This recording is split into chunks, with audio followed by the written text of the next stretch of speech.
తెలంగాణ ఉద్యమాన్ని మళ్ళొకసారి చూస్తున్నట్టు అనిపిస్తున్నది ఇక్కడ. ఇది అన్న పాటలు పాటలు ఉన్నదే, మట్టి మనుషుల బెదలను కథలు రాసే మట్టి కోట, భీమిరెడ్డి ఐలమ్మలు రగిలించిన పోరు పాట. ఏమని పాడాలి నేను ఈ పాట, ఎంత నిజం పాలి గుండె గాయాల కోస. ఏమని పాడాలి నేను ఈ పాట, ఎంత నిజం పాలి గుండె గాయాల కోస. ఆ గుండె గాయాల గోస ఏపూరి సోమన్న గుండె గాయాల గోస. ఇది సోమన్న రాసిన పాట. ఒకసారి గట్టిగా సపోర్ట్ కొట్టండి మిత్రులారా. వేదిక మీద ఉన్నటువంటి పెద్దలు రాజగోపాల్ రెడ్డి అన్న, అట్లాగే నా మిత్రుడు ఏపూరి సోమన్న, వేదిక మీద ఉన్నటువంటి అతిరథ మహారథులు మాజీ కేంద్ర మంత్రివర్యులు అక్క పుష్పలీల గారు, అట్లాగే సభలో ఉన్నటువంటి ఆత్మీయులు తెలంగాణ వాదులు, నాకు ఇక్కడ రాజగోపాల్ రెడ్డి అన్న బలగం కనబడతా ఉన్నది, ఇక్కడ ఏపూరి సోమన్న బలగం కనబడతా ఉన్నది. ఈ రెండు బలగాలు కనబడితే, ఈ రెండు బలగాలు ఒకటైతే ఇక ప్రపంచమే మిగిలనున్నది అనేటటువంటి విషయం మనకు కనబడతా ఉన్నది. సోమన్న ఎక్కడ మొదలైండు, ఎక్కడ మొదలై ఎక్కడ దాకా వచ్చిండు, ఎన్ని కష్టాలు పడ్డాడు, ఎంత జీవితం చూసిండో మనందరికీ తెలుసు. అయినా సరే ఎక్కడ కూడా వెనకడుగు వేయకుండా పాటని నమ్ముకొని ఒక నిరంతర ప్రవాహంగా కొనసాగుతున్నటువంటి ఏపూరి పాటకు ఒకసారి గట్టిగా సపోర్ట్ కొడతాం మిత్రులారా. మా గద్దర్ నర్సన్న అంటున్నాడు, అన్నా కళాకారులని కళ్యమాకుల్లాగా వాడుకొని వదిలేస్తున్నారు అని చెప్పేసి అంటున్నాడు. కానీ కళాకారులు లేకుంటే తెలంగాణ వచ్చేదా? పాట లేకుంటే తెలంగాణ వచ్చేదా? ఏపూరి సోమన్న లేకుంటే తెలంగాణ వచ్చేదా? మరి అట్లాంటి కళాకారులకి ఇవాళ సమున్నతమైనటువంటి గౌరవం దొక్కాల్సినటువంటి అవసరం ఉందా లేదా? నేను హైదరాబాద్ సెంట్రల్ యూనివర్సిటీలో తెలంగాణ పాట మీద 12 సంవత్సరాల క్రితం పిహెచ్డి చేసినప్పుడు ఏపూరి సోమన్న పాటల్ని ప్రత్యేకంగా అధ్యయనం చేసి సోమన్న పాటలకి ఒక అద్భుతమైనటువంటి ముందు మాట రాసినటువంటి రచయితగా మీ బిడ్డగా ఇవాళ నేను మీ ముందుకు వచ్చి మాట్లాడుతా ఉన్న మిత్రులారా. సోమన్న పడ్డటువంటి కష్టం, సోమన్న మామూలుడు కాదు, ఒక బండి యాదగిరి వారసుడు మన కళ్ళ ముందు కనబడతా. కొట్టండి సపోర్ట్ గట్టిగా. బండెనిక బండి గట్టి 16 బండ్లు గట్టి ఏ బండ్లే పోతావు కొడుకు అని పాట రాసినటువంటి బండి యాదగిరి వారసుడుగా మనకు ఏపూరి సోమన్న కనబడతా ఉన్నాడు. వాస్తవానికి సోమన్న పాటకు 25 ఏళ్ళు నిండినాయి కదా. ఈ 25 ఏళ్ల కాలం చాలా విలువైనటువంటి కాలం. ఎంత ఆశ్చర్యమైనటువంటి కాలం అంటే ఈ 25 ఏళ్ల కాలంలో తెలంగాణ ఉద్యమం ఉవ్వెత్తున లేచి ఎగిసినటువంటి కాలం ఉన్నది. ఈ 25 ఏళ్ల కాలంలోనే అనేక ఉద్యమాలు మన ముందుకు వచ్చినటువంటి సందర్భం ఉన్నది. ముఖ్యంగా మన కళ్ళ ముందు తెలంగాణ సాధించుకున్నందుకు మనమంతా తెలంగాణ స్వాతంత్ర సమరయోధులం అనేటటువంటి విషయాన్ని ఇక్కడ మనం గట్టిగా ప్రకటించుకోవాల్సినటువంటి అవసరం ఉన్నది మిత్రులారా. పొద్దున విమలక్క ఫోన్ చేసింది నాకు, ఇవాళ సోమన్న మీద నేను ఒక వ్యాసం రాసిన, నిరంతర పాటల ప్రవాహం ఏపూరి సోమన్న అని చెప్పి రాస్తే విమలక్క అన్నది, తమ్మి మేము సోమన్న గురించి చాలా గర్వపడతాం, ఎందుకంటే సోమన్నని అందించినటువంటి అరుణోదయం మేము గర్వపడతా ఉన్నాం అనేటటువంటి మాట అనుకొచ్చింది మిత్రులారా. అంటే ఒక మనిషి ఎదిగితే ప్రతి ఒక్కరు ఈయన మావోడని చెప్పుకోవాలి.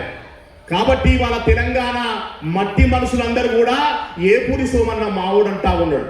ఎవరు రాయగలడు ఏపూరి సోమన్న లాగా?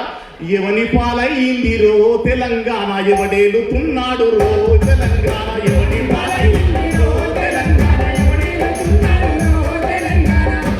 తెలంగాణ వచ్చినాక చాలా మంది మా కవులు రచయితలు పెన్నులో క్యాపులు మూతలు పెట్టుకొని సపరేట్గా రెస్ట్ తీసుకున్నారు, రిటైర్మెంట్ తీసుకున్నారు.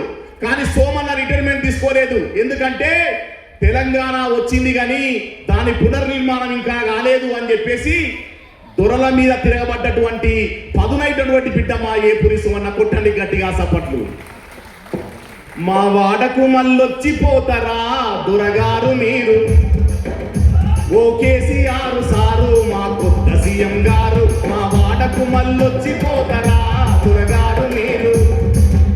ఆ పాటలో నాకు చాలా గమ్మత్తుగా నచ్చిన లైన్ ఏంటంటే, ఒక్క మహిళను మంత్రిని జై అని మగ మహారాజు దొరా, నీ అబ్బా సోమన్న కాకుండా ఎవరు చెప్తారు ఈ మాట? ఎవరు చెప్తారు? సోమన్న వాడితే షేక్ అయిపోయింది స్టేటు. సోమన్న ఎంత శక్తివంతుడో మనకు తెలుసు.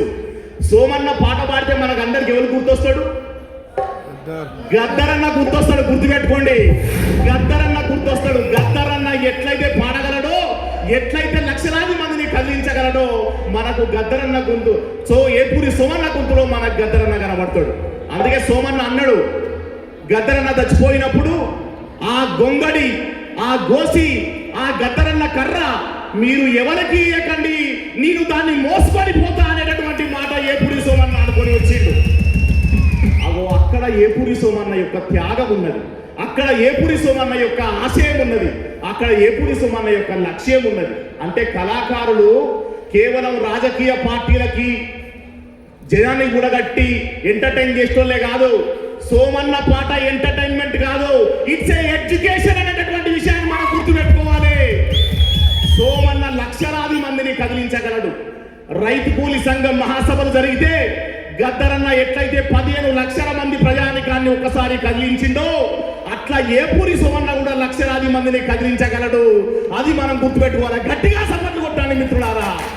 అట్లాంటి పదునైనటువంటి గలం మనకు ఏపూరి సోమన్నలో ఉన్నది. సోమన్న కేవలం పాటగాడు మాత్రమే కాదు. చాలా మంది పాడగలుగుతారు కానీ రాయలేరు, కొంతమంది రాయగలుగుతారు కానీ పాడలేరు. కానీ ఏపూరి సోమన్న రాయగలడు, పాడగలడు, మాట్లాడగలడు కూడా. అద్భుతమైనటువంటి వక్తగా ఉన్నాడు ఏపూరి సోమన్న అనేటటువంటి విషయాన్ని మనం గుర్తుపెట్టుకోవాలి.